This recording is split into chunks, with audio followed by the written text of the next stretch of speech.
nagpapanggap lang na matapang. Bagong Pilipinas, bagong kapal na mukha mo nawalan ng silbi. Mula nung maupo, dinaig mo pa yung baldado. Ngayon ay para bang tweet naggago, mo na lang iyong pinangako. Di tinupad yung plataforma, puro formal lang pala tong sigago. Tapos kayong mga matatanda na walang pinagkatandaan, tagal na kayo naloloko ng mga yan, ba't di nyo palagan? Ilang taon na nagdaan, pa na ba ninyo yan natagalan? Nakatambak lang yung magagandang panukalang hindi malagdaan ng kandidato na binoto nyo.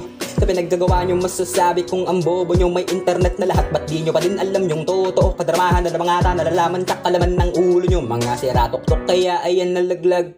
Sistema na bulok dapat kinakalampag. Huwag piliing manahimik yung sa gilid, umibig at pumalag. Nakakatawa na may head sa head of state, ngunit yung pangulo bangag. Kilala